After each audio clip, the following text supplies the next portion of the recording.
এই নাও কি দেখো তোমার কি রান্না করছি।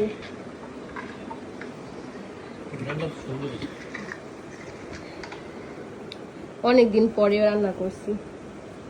খাওয়া অনেকদিন পরে বসো কি খামো আমি তোমার জন্য আনছি, তুমি খাইবা না? তুমি আগে খাই বলো কেমন হয়েছে, তারপরে আমি খামো। এই চিকেন চিকেন পপকর্ন, এটা চিকেন কি পপকর্ন আর চাউমিন। কি ভাই, উড়াল দিয়া জায়গা কেন তোমার মুখের থেকে?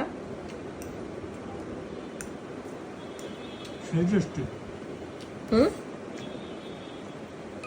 অনেক মজা আছে। ভিডিও করে দেখা কও নাকি সত্যি কও? এটা কও আগে। আমি মানুষের মনটা আলে কোনো কথা বলি না। এটা তো আমি আগে থেকে জানি তুমি একটা হারামি। হারামি না, আমি জেনুইন লোক। জেনুইন লোক হইছে।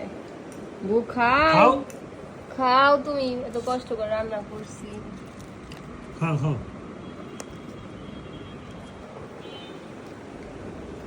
আমার গিফট দিও।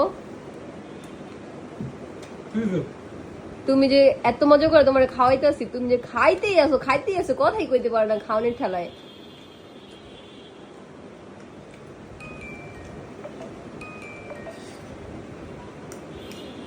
হায় আল্লাহ, কেমনে খাইতেছে দেখালা, কোনো কথাই কয় না। খাও। আচ্ছা খাইতেছি, ও ঠান্ডা হয়ে যাবো নাইলে। দেখছেন গাইস, তার জন্য কত মানে আমি রান্না করলেই ওহে মানে সে খাইবো একদম সব সাফা করে ফেলবো খাইতে খাইতে, কিন্তু আমি রান্না করার সময় পাই না, এটা হলো মেন কথা। আগে অনেক কিছু বানায় বানায় খাওয়াইতাম, এখন সময়ের জন্য নিজেও খাইতে পারি না। তুমি কি করো?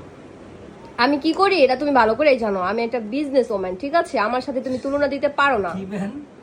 Business woman. কি বিজনেস ওম্যান? চুপ থাকো, তুমি তুমি ভালো করে জানো আমি কি। দেড় হয়ে যাচ্ছে তোমার জন্য তো মজা করে খাবার রান্না করছি, আবার কবে করি জানি না। এখন ক্ষুধা লাগবে বাহির থেকে না খাই, কারণ রান্না করার সময় নাই। তো আমার কাছে বাহিরের চাউমিনটা অনেক বেশি ভাল লাগে, আমার তার ঘরে না। আর তোমার কাছে হলো আমার হাতেরটা ভাল লাগে, তাই তো? যাক ভালোই তো, খাইতে থাকো। Tata, bye bye.